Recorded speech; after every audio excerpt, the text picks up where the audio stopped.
que você acha da negócio de energia? O problema de energia do mundo. Você acha que o problema de energia no mundo ele seria esse mal maior? Mas aí ele quer resolver o problema de energia indo pra Marte. Não, ele quer o negócio é ir na Lua pegar o hélio 3, fazer fusão nuclear, ué. Não, é ir pra... Ele desistiu mesmo de Marte? Marte ele desistiu agora. Porque ir pra Marte ele Lua... desistiu. Ir pra Lua era só por enquanto, porque segundo ele, sem colonizar Marte, acabou. Não, mas o lance dele é que agora, como nós estamos num capitalismo, e a NASA apontou pro Jeff Bezos, ele falou, opa, Jeff Bezos não, eu tenho que brigar com ele. Mas a ideia de... Ele parou um pouco de falar de Marte, ele nem fala mais. Mas a ideia é de que a humanidade precisava dar esse salto, porque senão a gente não ele ia conseguir. tinha, né, cara? Isso aí lá no início da vida dele, né? Mas tudo bem. Mas lá no início da vida dele... É só essa dúvida. Ele tinha essa ideia aí, né? E falou até 2017, 2018, ele falava disso aí. Não, mas agora ele tá não fala desenvolvendo mais. tecnologia voltada pra Lua. Pra Lua. Só pra isso, cara. Só pra isso. 2030? Não, 2028, né? A NASA falou que pousa na Lua em 2028. E é com o foguete dele ou do Jeff Bezos, o que tiver pronto primeiro. Entendeu? Que aí é o lance da competição, entendeu? A NASA vai lá e faz os dois se competirem entre eles, porque eles acham que a competição vai gerar o cara, tipo, o vencedor da parada. Entendeu? Mas, por exemplo, o negócio da energia. A gente tem um problema no mundo que é energia. Todas essas guerras que tem, na verdade, é por conta de energia e mais nada. É isso. E aí a gente tem, por exemplo, você conhece o Projeto Twitter? Não. O Projeto Twitter é um projeto que junta, olha só que interessante, China, Estados Unidos, Alemanha, Reino Unido, Japão, no desenvolvimento de um reator de fusão nuclear para gerar energia para o mundo. Será que a energia não seria esse mal comum aí pra gente lutar, não? E aí, quem sabe, tem uma colaboração, igual tem esse projeto. Esse projeto é legal, o Projeto Twitter. Não, acho que é um problema que tá muito colocado pra nossa geração, né? Inclusive isso que a Ju Junior falou da extração do hélio 3 da Lua. Cada dia mais se coloca uma necessidade de ter uma revolução energética, né? Uma mudança energética. E assim, eu acho que tem várias formas de pensar. Porque pode ser que o carro elétrico pode ser a melhor opção.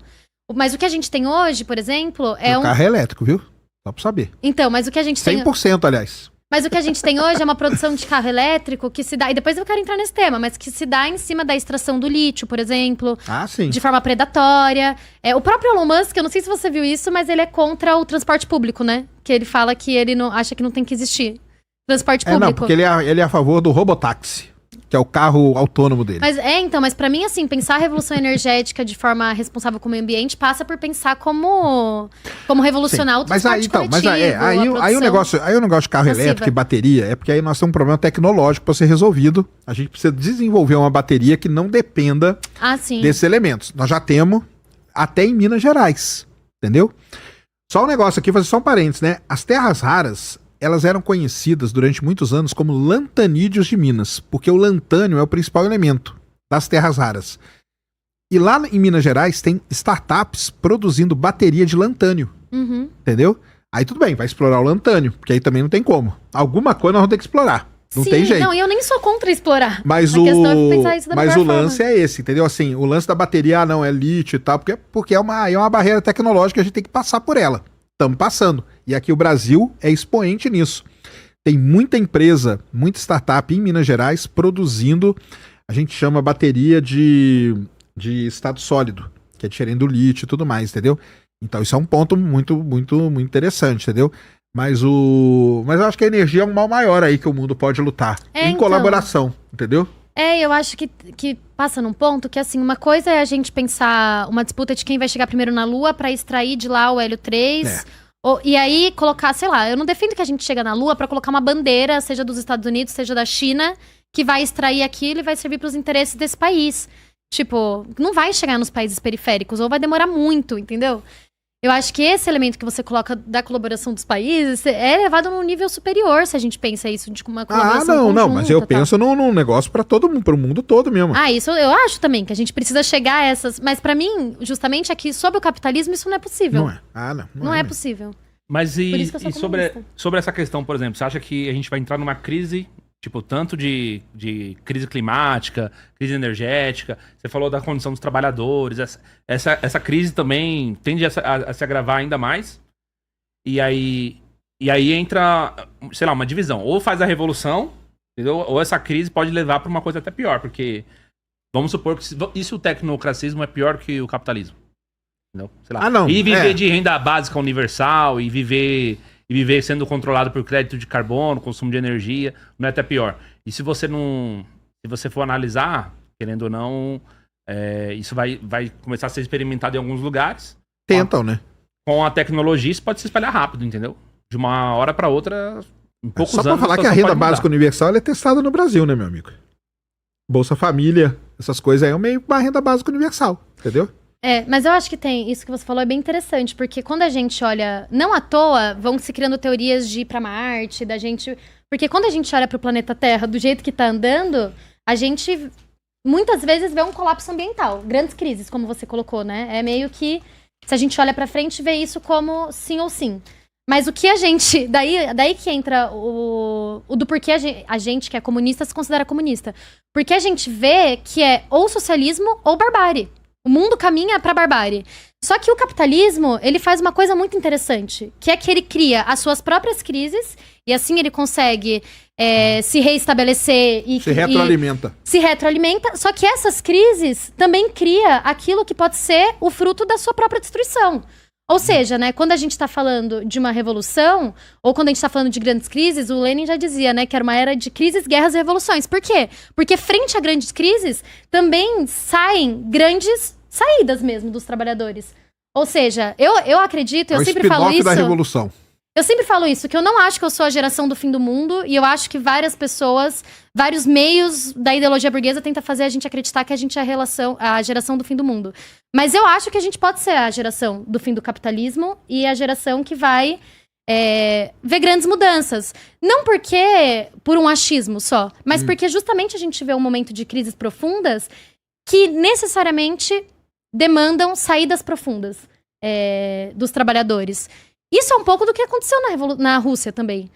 Né? O desenvolvimento do capitalismo na Rússia se chocou com um nível de atraso e de precarização da vida muito profundo dos trabalhadores, que possibilitou a organização dos trabalhadores naquele lugar pra, tomar o poder, que é num país continental, né? Gigante. Sim, sim. Então, acho que é isso, assim, né? O capitalismo, ele constrói a sua própria destruição. Mas a história da renda básica universal é pra não chegar nesse nível que ela tá falando aí, né? Ué. De crise total, de colapso das relações, de pessoas... Você dá $10 mil pro mundo inteiro, tem gente que vai gostar, tem gente que não, e aí? E aí? Mas aí, só que o que você paga? Assim. Qual que é o preço que você paga por isso? Ele não explicou isso daí ainda. Não. Como assim? Não, a ideia do Elon Musk, né? Isso é uma ideia do Elon Musk. Negócio de colapso, de grande reset, de renda básica universal, de mudar a forma como que as pessoas se organizam. Então não vai ter mais classe trabalhadora porque as pessoas não vão trabalhar. Vai ser não precisa mais trabalhar, não precisa mais nada. Ele vai dar $10 mil pro mundo todo e renda básica universal. E aí todo mundo fica feliz com $10 mil e vive tranquilo. E todo mundo vai assistir podcast. No YouTube. Eu acho que de um lado é meio impossível porque o mundo não vai funcionar se as pessoas não estiverem trabalhando. Mas por outro lado, todas as medidas que tem de renda básica... Não, mas a ideia dele é substituir tudo por robô. Mas é impossível também, né? Tipo assim, os robôs não funcionam assim, aí mesmo que seja impossível substituir 100% pelo robô, você vai ter pessoas que vão competir pelo robô com a vaga. Então pode ser que não substitua tudo, porque em algum nível a gente vai manter pessoas ali. Só que a gente vai manter pessoas ali que vão ser pessoas ali mais qualificadas e tudo mais. O que vai acabar mesmo são trabalhos repetitivos, trabalhos que podem ser facilmente executados. Isso não, mas é meio que o que a Juliana falou aí no começo, entendeu? Não teria acidente de trabalho. Entendeu? Essas coisas. Não, eu acho que deveria estar a serviço disso, né? O desenvolvimento de robôs de inteligência artificial para diminuir o nosso trabalho. Para diminuir acidente de trabalho, para, sei lá, não ter escala 6x1. Então não é tão ruim essa ideia.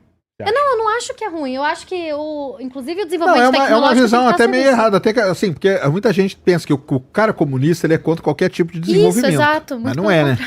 Não é. Não, o Marx, inclusive, se você for pegar a biografia... Tudo que o Marx escreveu, ele cita diversos cientistas. Tipo, ele era um grande admirador do Albert Einstein, do Darwin, por exemplo. Ou senão, ele foi estudar o Leibniz lá pra ele poder ter uma teoria da sociedade. Ele defende, inclusive, a ciência com unhas e dentes, né? De que, conhecendo a verdade material do mundo, é que a gente pode desenvolver materialmente de forma coletiva. Então, na verdade, assim, os comunistas não são anti-ciência. E eu acho que... Não, anti-ciência jamais, né? Porque muita gente tem a visão de que o comunista ele é anti-desenvolvimento, né? Sim.